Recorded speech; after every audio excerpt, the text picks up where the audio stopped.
They said humanity was extinct. They were wrong. And now, the council that orchestrated their disappearance is about to learn why you should never back a predator into a corner. The emergency session of the Galactic Council convened in absolute chaos. Ambassador Thrullax of the Zorvian Collective watched as representatives from 300 worlds scrambled to their hover seats, their various appendages trembling, antennae quivering, and chromatophores flashing colors of distress. In his 240 years of service, he had never seen such panic in the Chamber of Unity.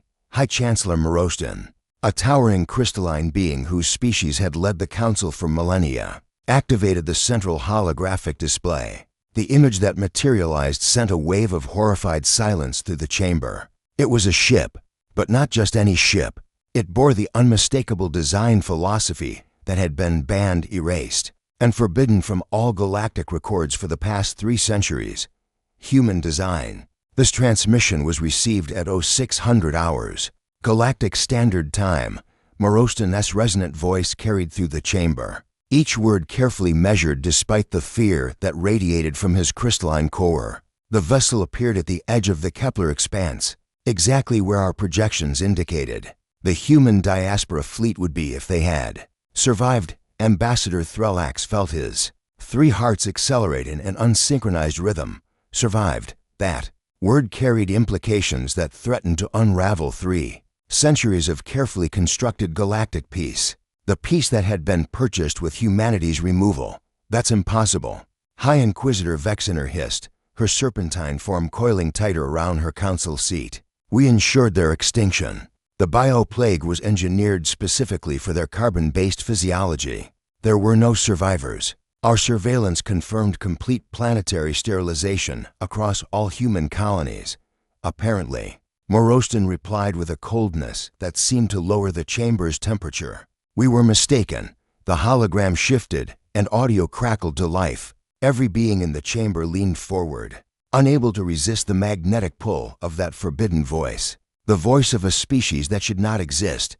Attention, Galactic Council. This is Captain Sarah Chen of the Terran Restoration Fleet, speaking on behalf of the scattered remnants of humanity that you attempted to genocide. 300 years ago, the voice was female, calm, and carried an edge that made Thrullax's scales ripple with instinctive recognition. It was the tone of an apex predator addressing its prey. We know what you did. We know about the plague. We know about the erasure protocols. We know everything. The chamber erupted. Delegates shouted accusations, demanded explanations, called for immediate military mobilization. Thrullax remained silent, his mind racing through historical files that most of the younger delegates had never accessed.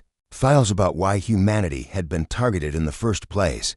They had been too successful, too adaptable, too terrifyingly effective at warfare and innovation. In just 500 years of spaceflight, humans had expanded to 47 worlds, developed technology that rivaled species who'd had 10,000 years to mature. And worst of all, they had begun to unify the younger species against the Council's authority. They had introduced concepts like democracy, individual rights, and the radical notion that the Council's hierarchy was not the natural order of the universe.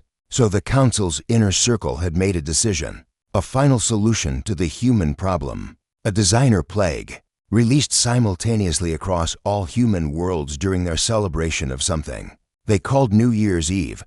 Within 72 hours, human civilization had collapsed. Within 30 days, their species was declared extinct. The galaxy had mourned appropriately, erected memorials, and then quickly moved on under the Council's guidance. History was rewritten. Human contributions to galactic culture were attributed to other species. Their colony worlds were resettled. It was as if they had never existed, except they had existed.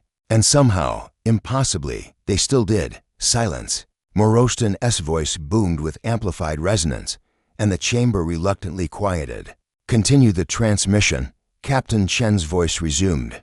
We're not here for revenge, though we would be justified in claiming it. We're not here to wage war, though we have certainly had 3 centuries to prepare for it. We are here to present you with a choice. The hologram shifted again, and this time it showed not one ship, but hundreds. No, thousands. The Terran Restoration Fleet stretched across the star field like a swarm of metallic locusts, each vessel bristling with weapon systems that Threlax's trained military eye immediately recognized as decades ahead of current Council technology. Over the past 300 years, Chen continued, we have done more than merely survive. We have thrived. We have evolved. We have learned from our near extinction. And we have built something extraordinary from the ashes of our civilization. We call it the Human Concordat, a union of all the human survivors from across the galaxy, united by a single purpose, to ensure that what happened to us never happens to anyone else. Threlax felt a chill run through his body. That statement carried implications that the Council's inner circle would find absolutely terrifying. It wasn't a threat of violence. It was something far worse. It was a threat to the Council's authority itself.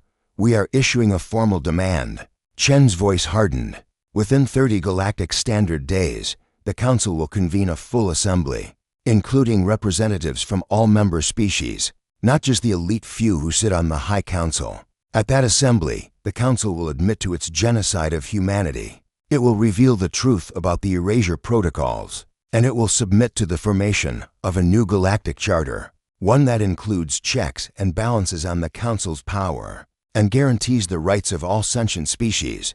The chamber exploded again. This time, Morostan didn't bother calling for silence. He simply muted all audio except for the transmission. If the Council refuses, Chen continued, and now her voice carried a weight that made even the most aggressive delegates fall silent. We will not destroy you. We will not wage war. Instead, we will do something far more devastating. We will broadcast the truth. We will show every species in the galaxy exactly what their trusted Council is capable of. We will reveal every secret, every manipulation, every engineered crisis that the Council has used to maintain power for the past 10 millennia. And then we will let the galaxy decide what happens next. The hologram flickered, and for a brief moment, the image changed to show Captain Chen herself. She was young, perhaps 40 by human standards, with short dark hair and eyes that held the weight of centuries of injustice. Behind her, Threlax could see the bridge of her ship, staffed by a diverse crew of humans, all wearing expressions of grim determination. You tried to erase us from history, Chen said softly, but humans have a saying, those who forget history are doomed to repeat it. We remember, Council. We remember everything, and we're going to make damn sure the galaxy never forgets again. The transmission ended. For a long moment, the Chamber of Unity lived up to its name only in the sense that every being present was united in absolute shock. Then, slowly, Morostan reactivated the audio systems. The Council will adjourn for emergency deliberations, he announced. All delegates are confined to Council Station until further notice. This information is classified at the highest level. Any delegate who speaks of this to their home world, before authorization, will be charged with treason against the Galactic Order. As the chamber began to empty, Threlax remained seated. His mind was already working through scenarios, calculating probabilities. He had studied human history extensively during his military training, back when such knowledge was still permitted. He knew what humanity was capable of when threatened. He knew about their concept of mutually assured destruction, their doctrine of overwhelming response, their absolute refusal to surrender even in the face of impossible odds. The Council had made a catastrophic mistake 300 years ago. They had assumed that humans, like most species, would prioritize individual survival over collective resistance. They had assumed that the plague would spread too quickly for any organized evacuation. They had assumed that even if some humans escaped, they would be too scattered, too traumatized, too broken to ever pose a threat again. Every assumption had been wrong. A gentle chime indicated a private communication request. Threlax activated it, and the crystalline form of High Chancellor Morostan appeared in miniature before him. Ambassador, Threlax, your expertise in military history is required. Report to the Inner Circle's chamber immediately. Of course, Chancellor. May I ask what specific aspect of military history you wish to discuss? There was a pause, and Threlax could have sworn he detected something like fear in Morostan's usually implacable tone. Human warfare, Ambassador. We need to understand what we're facing if they're lying about their peaceful intentions. Threlax stood, his military training overriding his personal doubts. "I'll prepare a briefing immediately, Chancellor. Though I should warn you, the data may be disturbing." Disturbing how? Threlax pulled up a file on his personal data slate, one that he had kept hidden in his private archives for decades. It was a human military document, recovered from one of their colony worlds before the erasure protocols had scrubbed such information from existence. The title made him shudder even now. "Chancellor, there's a human military doctrine that they developed during their pre-spaceflight era, after a particularly devastating conflict they called World War II. It was their response to the concept of genocide. They called it Never Again. It became the foundational principle of their species' approach to existential threats. I don't understand the significance."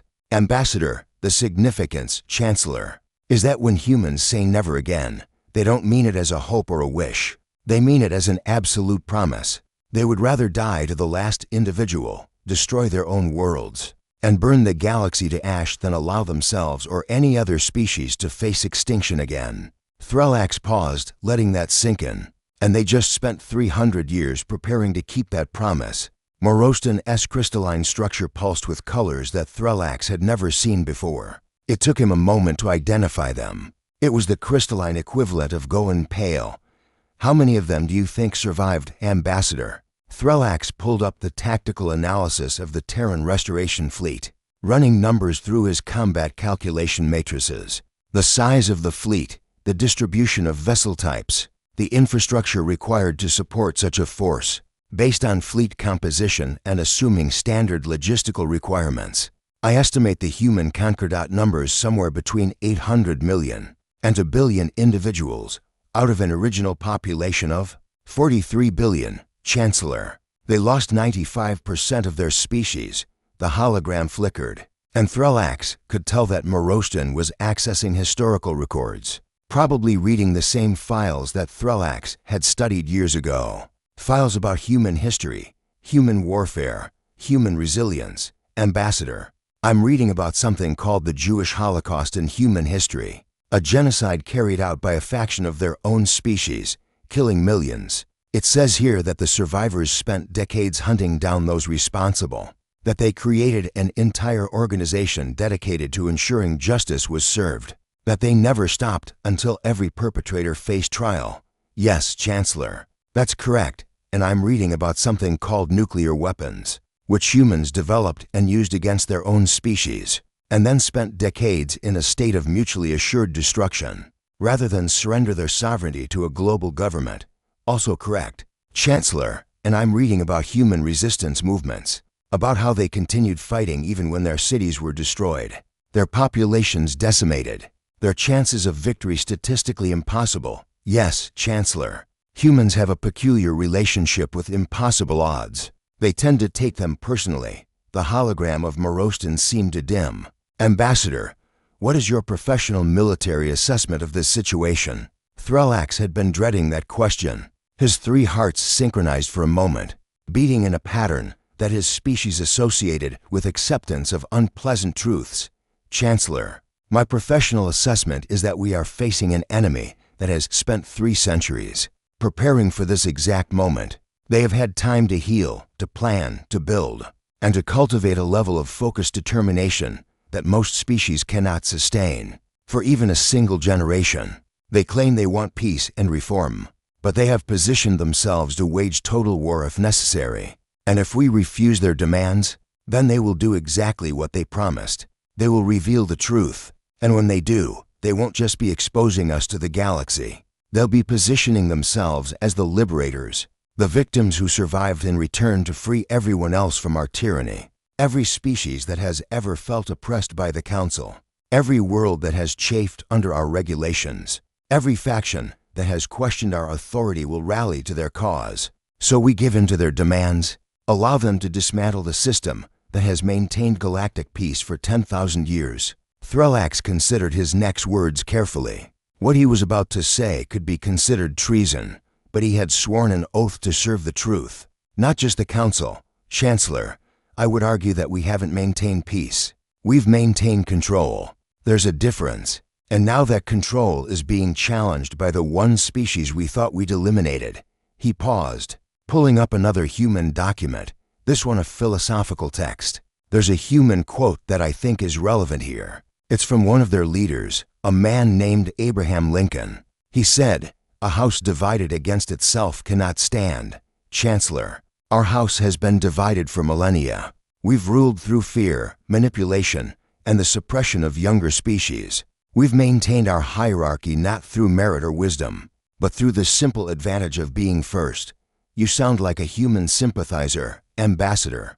I'm a realist, Chancellor, and the reality is that humanity has just presented us with a mirror. Either we look at what we've become and change, or we shatter that mirror and face the consequences. But I promise you this, if we choose to shatter it, humanity will make sure every shard cuts deep. The hologram flickered off without another word, leaving Thrallax alone with his thoughts. He pulled up the image of Captain Sarah Chen, studying her face, trying to read the intentions behind those human eyes.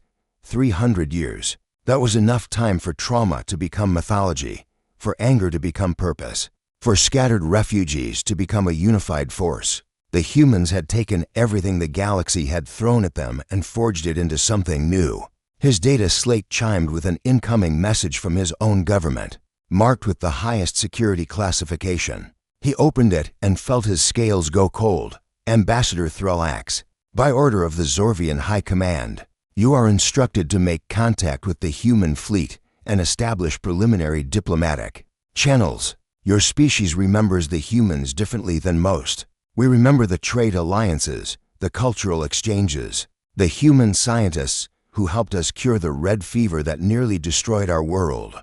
We remember that when the plague hit, several human colonies attempted to evacuate Orvian refugees, despite knowing it meant abandoning their own people. The High Command believes humanity may be more receptive to contact from us than from the Council at large. Proceed with caution, but proceed with honor. The Zorvian people will not forget those who helped us, and we will not be party to their destruction a second time. Thrallax stared at the message for a long time, his military training warring with his personal conscience. The Council would view this as treason. His own people viewed it as a debt of honor. He made his decision. Activating his private communications suite, he began composing a tightly beamed message toward the coordinates, where the human fleet had appeared. It took him an hour to get the words right, to strike the balance between official diplomatic protocol and personal sincerity. Captain Chen, this is Ambassador Thrallax of the Zorvian Collective. I am transmitting on a secure channel, without the Council's knowledge or approval. My people wish you to know that we remember. We remember the humans who died helping us. We remember the debt we owe. And we remember the truth that the Council tried to erase. If you seek allies within the galactic community, know that the Zorvian Collective stands ready to support your cause. We will not allow history to be rewritten again. We will not allow justice to be denied. Welcome home, humanity. We never gave up hope that you would return. He sent the message and sat back, knowing that he had just committed an act that would either make him a hero or a traitor, depending on how the next 30 days unfolded. Outside his viewport, the stars of the Council station glittered against the black of space, beautiful and indifferent to the drama unfolding within. Somewhere out there, beyond the edge of explored space, a fleet of impossible survivors was waiting for an answer. Thrallax pulled up the tactical files again, studying the human ships with a professional eye. Each vessel was a masterpiece of engineering, clearly designed with lessons learned from their near extinction. He recognized defensive systems that could probably shrug off anything the Council could throw at them. He saw weapon configurations that suggested humans had continued to innovate their already impressive military technology. But more than that, he saw something in the design philosophy itself, something that spoke to humanity's core nature. Every ship had escape pods, lots of them, more than any other species would consider practical, because humans, having faced extinction once, would ensure that even in the worst-case scenario, some of them would survive to continue the fight. The emergency channel on his data slate suddenly activated. It was Morostan again, but this time his crystalline form showed cracks, literal fractures running through his structure. a physical manifestation of stress that Threlax had only read about in medical texts. Ambassador, we have a problem. 3 more species have just contacted the human fleet with messages of support. The coalition of younger worlds is calling for an emergency vote of no confidence in the Council. And we just received intelligence that humanity didn't just send 1 fleet. They sent 12, each one positioned near a different Council stronghold. They're not here to negotiate, Ambassador. They're here to conduct a siege. Threlax felt his blood run cold. A siege, not a military siege, but something far more sophisticated. A political siege. A siege of information and truth. Chancellor, how long before the other fleets are in position to broadcast? They already are, Ambassador. Every major population center in the galaxy is within range of a human transmission vessel. If they start broadcasting, there's nothing we can do to stop it. Then we have no choice. We give them what they want. The inner circle will never agree to that.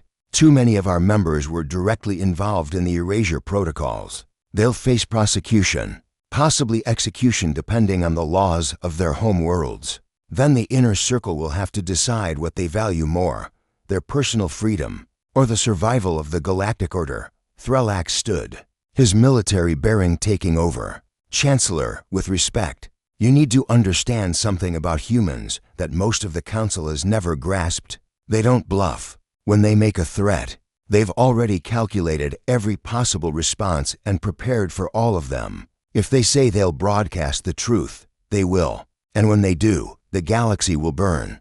So we're just supposed to surrender? No, Chancellor. We're supposed to finally do the right thing. As Threlax prepared to make his way to the Inner Circle's emergency session, his data slate chimed one final time. It was a response from Captain Chen, and it contained just 3 words that made his 3 hearts stop. We know everything. The Galactic Council discovered that humanity survived their attempted genocide 3 centuries ago. Now, with 12 fleets positioned across the galaxy, humanity demands truth, justice, and reform. Ambassador Threlax received a chilling message from Captain Chen.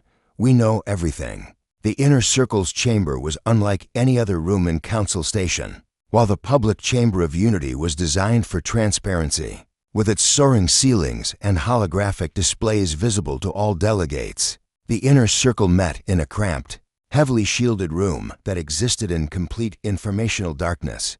No recordings, no transmissions in or out, no witnesses beyond the 23 beings who held the true power in galactic civilization. Threlax had never been invited to an Inner Circle meeting before. The fact that he was walking through its reinforced doors told him just how desperate the situation had become. High Chancellor Morostan stood at the center of a circular table, his crystalline form now riddled with stress fractures that glowed with an eerie internal light. Around him sat the representatives of the galaxy's true power structure, the eldest coalition, species who had held dominance for so long that they considered themselves the architects of civilization itself. Ambassador Threlax, Morostan's voice resonated through the chamber. Thank you for joining us. We require your expertise on a matter of galactic security. Threlax bowed respectfully, but his military training had already cataloged everything about the room. The defensive postures of the delegates, the private data slates showing tactical projections, the fear that permeated the recycled air like a physical presence. I serve at the Council's pleasure. Chancellor, we need to understand human military capabilities, interjected High Inquisitor Vexener, her serpentine coils tightening with agitation. Your message to the human fleet was intercepted and analyzed. While we consider it treason, we're willing to overlook it if you can tell us what we need to know. Can we win a military confrontation? Threlax had prepared for this question. He activated his data slate and projected a 3-dimensional tactical map into the center of the chamber. 12 red markers appeared, each representing a human fleet position. The short answer is no. The longer answer is that we're asking the wrong question entirely. Explain, demanded Admiral Kurseth, a massive insectoid whose species had served as the Council's military arm for 6,000 years. The humans have positioned their fleets not for maximum military effectiveness, but for maximum informational coverage. Each fleet is in range of between 30 and 60 major population centers. They're not preparing for war. They're preparing for the largest simultaneous broadcast in galactic history. Thrallax expanded the map, showing coverage areas that overlapped and intersected until nearly every inhabited system in known space was within range of at least 2 human transmission vessels. Even if we destroyed 11 of their fleets, the 12th could complete the broadcast, and based on their vessel design, I estimate each ship is carrying enough autonomous relay drones to continue transmitting. Even if the fleet itself is destroyed, the humans aren't here to fight us, Council. They're here to expose us, and they've made it impossible to stop them through military force. A heavy silence fell over the chamber. Finally, Counselor Drexmar, an ancient being whose gelatinous form had witnessed the rise and fall of a dozen civilizations, spoke in a voice that bubbled like deep ocean currents. What about negotiation? What if we agree to some of their demands but not all? We could offer reparations, perhaps a memorial, even prosecute a few lower-level officials who were involved in the erasure protocols. That won't work, Thrallax said flatly. And I know this because Captain Chen's message to me contained just 3 words. We know everything. They're not bluffing. They have complete intelligence on every aspect of the genocide conspiracy. He pulled up another file, this one making several council members recoil from their seats. This is a data packet that was attached to Chen's message. It contains the complete proceedings of the Inner Circle's meeting on January 15th, Galactic Year 2724, the meeting where you voted unanimously to initiate the erasure protocols. It includes audio recordings, visual logs, and the detailed implementation plans for the bioweapon. Moroston's crystalline structure flared with sudden, blinding light. That's impossible. Those records were destroyed. I personally oversaw their deletion from every database. Apparently, Thrallax replied with a calmness he didn't feel. The humans had agents embedded within Council operations even back then. Or they've developed technology capable of recovering data we thought was permanently erased. Either possibility is equally terrifying.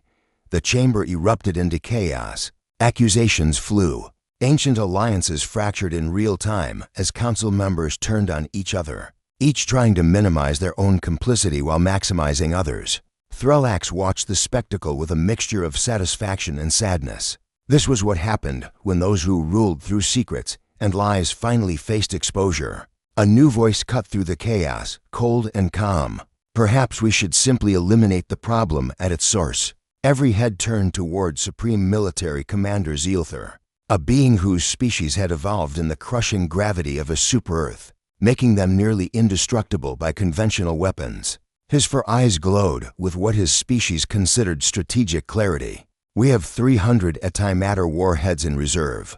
Authorize their deployment. Simultaneous strikes on all 12 human fleet positions. Even with their advanced defenses, nothing survives antimatter annihilation. The humans become martyrs, but dead martyrs can't broadcast anything. You're suggesting genocide. Thrallax said quietly. Again, I'm suggesting survival, Zielther countered. The Council has maintained order for 10 millennia. We've prevented countless wars, famines, and extinctions through our guidance. Yes, we've occasionally had to make difficult decisions, but always for the greater good. The humans are threatening to tear down a system that has brought unprecedented peace to the galaxy. Peace through oppression isn't peace, Thrallax shot back. It's just slow-motion tyranny. Watch your tongue, Ambassador. You're already on thin ice. No, Commander, you're on thin ice. All of you are, because you're still thinking like this is 300 years ago, when you could act with impunity, because no one knew what you were capable of. But the galaxy is about to find out, and when it does, I guarantee you that 300 species will suddenly remember every grievance, every injustice, every time the Council stepped on their necks and called it guidance. Thrallax pulled up another projection, this one showing demographic data. The coalition of younger worlds represents 147 species that have joined the galactic community in the last 5,000 years. Do you know what they all have in common? They've all had their natural development interfered with by Council guidance. They've all been forced to adopt Council systems, Council regulations, Council culture. They've all watched as their most innovative thinkers were recruited away to serve Council interests. And they've all quietly resented it, because they had no choice. He zoomed in on specific data points, each one highlighting a different form of council manipulation. Until now. Because now, humanity is offering them that choice. Support the council and maintain the status quo, or support humanity and demand reform. And I think we all know which option younger species will choose when they learn that. The council is willing to commit genocide to maintain power. So what do you suggest, Ambassador? Morostan asked, his voice weary. Surrender. Dismantle 10,000 years of civilization? I suggest, Threlax said carefully, that we finally live up to the ideals the council claims to represent. Justice, equality, the advancement of all sentient life. I suggest we accept humanity's demands, not because they have the power to destroy us, but because it's the right thing to do. Admiral Curseth's mandibles clicked with what Threlax recognized as his species' equivalent of bitter laughter. Idealism. How refreshingly naive.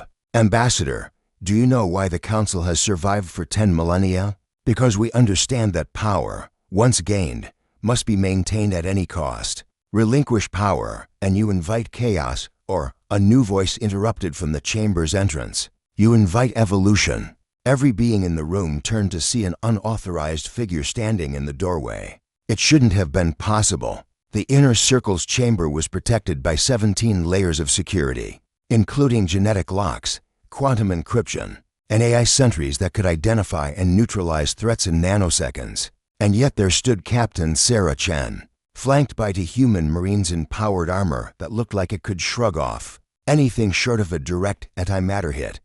How did you? Morostan began, but Chen cut him off with a gesture. The same way we survived your plague, Chancellor. We adapted. Your security is impressive by galactic standards, but you've been using essentially the same protocols for 5,000 years. We've had 3 centuries to study them, break them, and rebuild ourselves into something you can't control. She walked into the chamber with the confidence of someone who knew they were untouchable, and Threlax had to admire the pure audacity of it. Every weapon in the room was trained on her, but she ignored them completely. I'm here to make the Council's choice very simple, Chen continued, pulling up her own holographic display. It showed a countdown timer. In exactly 7 hours, our fleet will begin broadcasting. We will show the galaxy everything. Every secret deal, every manipulated election, every engineered crisis, every species that was held back because they threatened Council supremacy. And yes, we will show them exactly what you did to us. You'll destabilize the entire Galactic Order. Vexener hissed. Good. Chen replied with a smile that didn't reach her eyes. Because your order is built on lies and mass murder. It deserves to be destabilized. She turned to face Morostan directly, and Threlax saw something in her expression that made his military instincts scream warnings. It wasn't anger. It wasn't even hatred. It was something far more dangerous. Absolute certainty of purpose. But I'm also here to offer you an alternative, a genuine one. Work with us. Admit what you did. Accept accountability. Support the formation of a new galactic charter that includes real representation, real checks on power, real protections for all species. Do that, and we'll work to make the transition peaceful. We'll use our leverage to prevent violence. We'll help build something better. And if we refuse, Zielther growled, his massive form radiating barely contained aggression. Then we'll build it anyway, but without your cooperation. And trust me, Commander, you'd much rather be part of the solution than be remembered as the villains, who had to be removed by force. Morostan's crystalline structure pulsed with colors that Threlax couldn't interpret. Finally, the Chancellor spoke. You're asking us to essentially commit political suicide. Every member of this council would face prosecution, possibly execution. Our species would lose their positions of power. Everything we've built would be dismantled.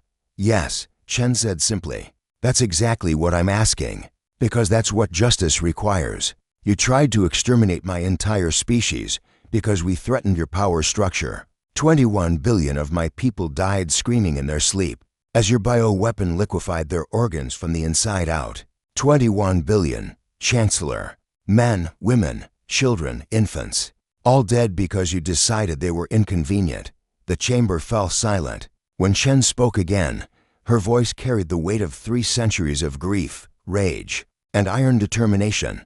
So yes, you'll lose your power. You'll face consequences. And some of you will probably spend the rest of your lives in prison or worse. But you'll be alive.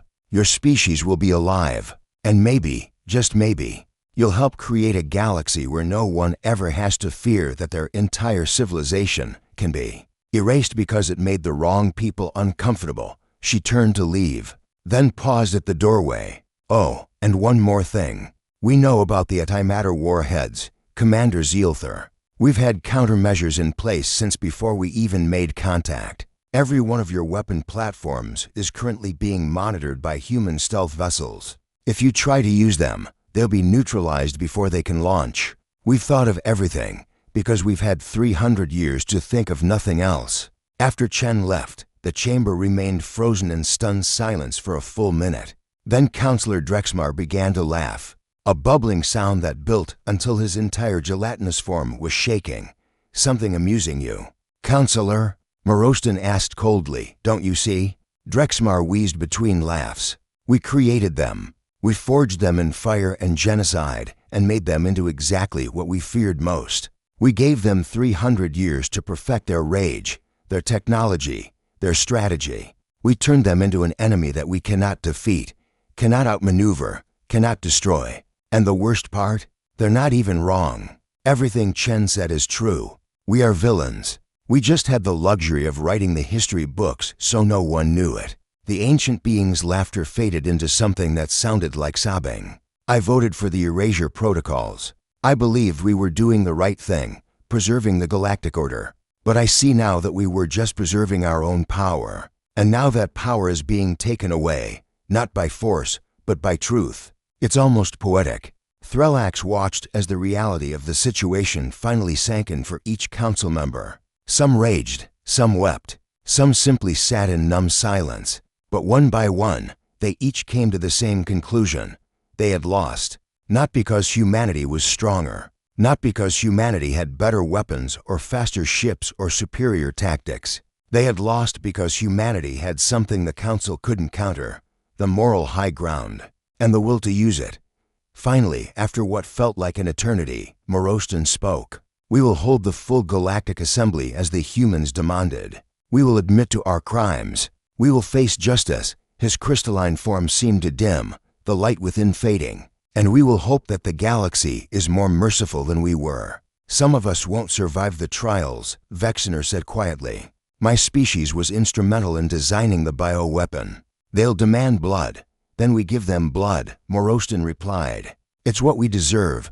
Threlax stood, his 3 hearts heavy but synchronized. For what it's worth, Chancellor, I believe this is the right decision. Not because it's easy, but because it's just easy for you to say, Ambassador. The Zorvians were friends with humanity.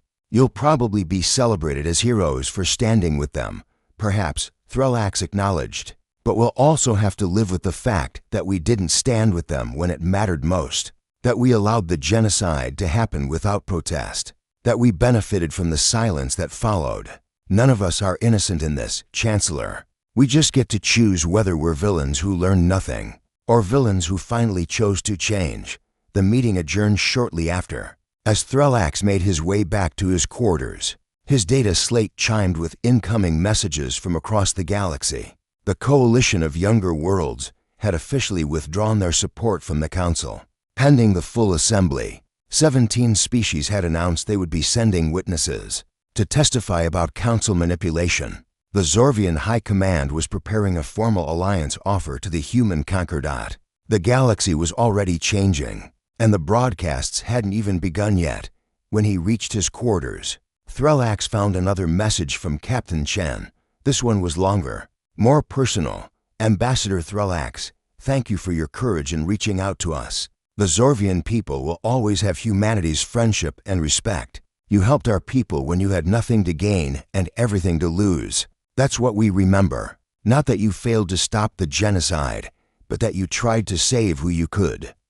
I want you to know that when we broadcast our evidence, we will make it clear which species and individuals tried to help us. Your people will be honored, not condemned. And I want you to know something else. We're not here for revenge. We're here for justice. There's a difference. Revenge would be easy. We could glass every council world. We could unleash plagues of our own. We could make the galaxy burn and feel righteously justified doing it. But that would make us no better than those who tried to exterminate us. It would perpetuate the cycle of violence and oppression. Instead, we're choosing something harder. We're choosing to build, to reform, to create a galaxy where what happened to us can never happen again to anyone. It won't be easy. There will be those who resist change, who cling to the old ways. But we believe that most species, given the choice between tyranny and freedom, will choose freedom. We're asking you to be part of that choice, Ambassador, not as our ally against the Council, but as our partner in creating something better. Will you help us? Threllax read the message 3 times, feeling something shift inside him. For 3 centuries, he had carried the guilt of survival, the shame of knowing what his people had failed to prevent. He had studied human history, trying to understand what had been lost, wondering what the galaxy might have become if humanity had been allowed to exist. Now he had his answer. The galaxy would become something new, something that honored truth over convenience, justice over stability, growth over control. He began composing his response, but a sudden alarm interrupted him. Council Station was broadcasting an emergency announcement to all delegates. Threllax activated his view screen and saw Morostan standing in the Chamber of Unity, his crystalline form broadcasting to the entire station and beyond. Citizens of the galaxy, this is High Chancellor Morostan speaking on behalf of the Council. 300 years ago, a grave crime was committed by those entrusted with the stewardship of galactic civilization. Today, I stand before you to confess that crime and accept its consequences. Threllax felt his scales ripple with shock. Morostan was broadcasting ahead of schedule, giving up the last 7 hours the Council had to prepare. 300 years ago, humanity was systematically exterminated by a bioweapon created and deployed by the Galactic Council. This was not an accident. It was not a natural disaster. It was genocide, carried out in secret, covered up completely. 21 billion innocent beings were murdered because the Council feared humanity's influence on galactic politics. The Chancellor's voice carried the weight of millennia, but also a strange sense of relief, as if a burden he'd carried for centuries was finally being lifted. The humans have returned. They have survived, and they have demanded truth, justice, and reform. The Council accepts these demands in full. A complete galactic assembly will convene in 30 days. All species will be represented equally. A new charter will be drafted with full transparency, and those responsible for the genocide, myself included, will face trial under a judicial system that includes representatives from all galactic civilizations, not just the Council elite. This will be difficult. The transition will be painful, but it is necessary and it is just. The Council's age of unquestioned authority is over. A new age begins today, one built on principles that humanity never stopped believing in, even when we tried to erase them from existence: truth, justice, and the fundamental right of all sentient beings to exist without fear of annihilation. The broadcast ended, and Threllax sat in stunned silence. Morostan had done it. He'd actually done it. Instead of fighting to the bitter end, instead of forcing humanity to reveal everything through confrontation, he had chosen to confess first. It was a masterstroke of political maneuvering. By confessing voluntarily, Morostan had reclaimed some small measure of moral authority. He had positioned the Council not as villains being exposed, but as sinners seeking redemption. It wouldn't save them from justice, but it might save them from complete destruction. Threllax's data slate exploded with incoming messages. The galaxy had heard the broadcast, and reactions were pouring in from every corner of known space. Shock, anger, betrayal, but also hope.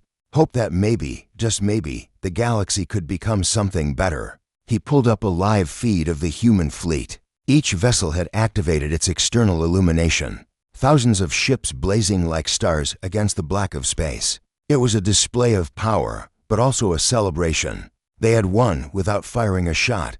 7 days later, Ambassador Threllax stood in the newly reorganized Chamber of Unity, watching as delegates from 300 species took their seats. Not just the elite powers, but everyone. Young species and old, powerful and weak, every civilization that touched the stars had a voice here now. Captain Sarah Chen stood at a podium that had been hastily installed for human representatives. She wore formal dress uniform, her bearing military perfect, her expression carefully neutral. Members of the Galactic Assembly, I stand before you not as a conqueror, but as a survivor. My people have spent 3 centuries learning, growing, and preparing for this moment. We have built a civilization from the ashes of genocide. And we have done so with one guiding principle: never again. Never again will a species face extinction for political convenience. Never again will truth be suppressed for the comfort of those in power. Never again will the galaxy be ruled by fear instead of justice. This is our promise, and it is a promise we intend to keep. She pulled up a holographic display showing a draft of the new Galactic Charter. This document represents the combined effort of human legal scholars and representatives from 47 other species who have agreed to help us design a better system. It includes provisions for equal representation, independent judiciary, transparent governance, and most importantly, ironclad protections against genocide and ethnic cleansing. It's not perfect. No document created by imperfect beings can be. But it's better than what came before, and it provides a framework for continuous improvement. We ask this assembly to review it, debate it, and ultimately adopt it as the foundation of a new galactic order. Threlax watched as the debate began, spanning hours, then days. There were objections, amendments, passionate arguments for and against various provisions. But something fundamental had changed in the chamber. Species that had never been allowed to speak before were finding their voices.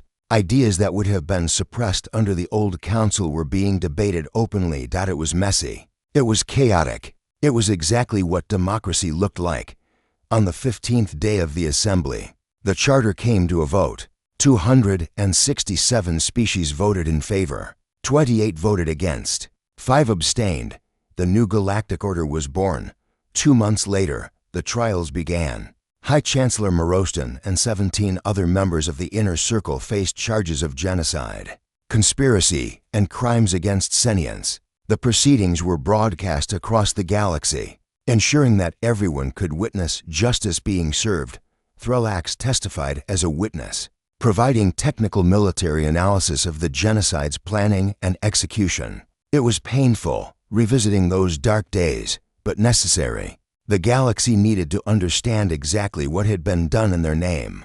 When the verdicts came down, they were harsh but fair. Morostan received a life sentence of community service, helping to rebuild human colony worlds. Others received prison terms ranging from decades to life. 3 members of the Inner Circle, who had designed the bioweapon itself, were sentenced to death. Though humanity requested those sentences be commuted to life imprisonment, we've seen enough death.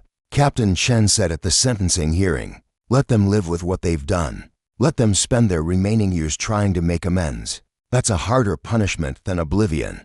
6 months after the assembly, Ambassador Threlax found himself standing on a newly terraformed world in the Kepler expanse. The human Concordat had opened its borders to allied species, and the Zorvian High Command had asked him to serve as their ambassador to humanity. He watched as the first permanent structures were being raised, a joint construction project between humans, Zorvians, and 3 other species. Children from different civilizations played together in the settlement's central park, their laughter carrying on the artificial wind. Captain Chen, now promoted to admiral, walked up beside him. She'd aged visibly in the past months, the stress of revolution and reformation leaving its mark. But her eyes held something that Threlax recognized: satisfaction. "We did it," she said simply. "It's not perfect, but we did it." "You did most of it," Threlax replied. "My people just remembered not to be monsters when it mattered. Don't sell yourself short. Ambassador, you risked everything to reach out to us. That mattered more than you know." She pulled up a data slate showing construction progress reports. "We're naming this settlement Unity. A bit on the nose, I know. But we wanted something that represented the new era." "I think it's perfect," Threlax said. "Though I have to ask, what happens now? The council is reformed. The charter is adopted. Justice has been served. What does humanity do now that the fight is over?" Chen smiled, and this time it reached her eyes.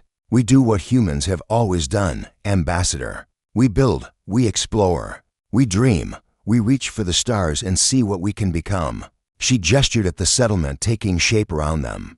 But this time, we do it together. Not humans alone, but all of us. Every species, every culture, every dream. That's what makes this worth fighting for. And the 12 fleets, what becomes of them? Most will be decommissioned. We don't need a military armada anymore. Not when we have allies instead of enemies. Chen paused, looking up at the stars. Though we'll keep enough ships active to ensure no one forgets the lesson we learned 300 years ago.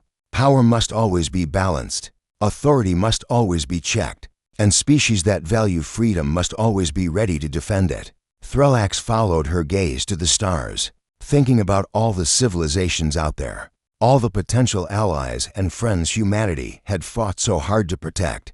Your species has taught the galaxy something important, Admiral. Hope is more powerful than fear. Truth is more powerful than lies. And justice, real justice, is worth any sacrifice.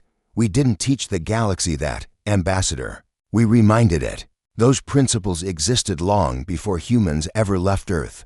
We just refused to let them die when someone tried to kill us for believing in them. She turned to face him directly. And that's the real story here. Not that humanity survived, but that our ideals survived. That's what terrified the Council most. Not our ships or our technology or our population. They feared that our ideas would spread, would infect other species with dangerous notions like equality and representation, and the belief that those in power should be held accountable. And they were right to fear it. Thrallax said, "Because here we are. Here we are." Chen agreed. As the twin suns of unity set over the horizon, painting the sky in colors that humans had once thought they'd never see again. Ambassador Thrallax felt something he hadn't experienced in 3 centuries. Genuine hope for the future. The Council's greatest fear had come true. Humanity had returned. But they hadn't returned for revenge. They had returned for something far more dangerous to tyranny and far more powerful than any weapon. They had returned for justice. And in the process, they had changed the galaxy forever. From the personal journal of Ambassador Thrallax, Galactic Year 3024, 300 years after the return, today, I attended the memorial ceremony at the Genocide Remembrance Center on Earth. 21 billion names, carved into walls that stretch for kilometers, lit eternally so that no one ever forgets. But what struck me most wasn't the names of the dead. It was the living, humans and non-humans, standing together, teaching their children about the cost of unchecked power, making sure the next generation understands why the Charter exists, why the balance of power matters, why truth can never again be sacrificed for convenience. Captain Chen Admiral Chen passed away last year at the age of 143. Her last words, recorded for posterity, were simple. We kept our promise. Never again. And she was right. In the 3 centuries since the return, there have been no genocides, no systematic erasures, no attempts by powerful species to eliminate inconvenient ones. The system works not because it's perfect, but because we made it transparent, because we built in checks and balances, because we remembered what happens when we forget. The galaxy is messy now, loud, argumentative, democratic. It's exactly what humanity always believed it could be, and it's beautiful. Ambassador Thrallax of the Zorvian Collective, witness to the return, keeper of the promise,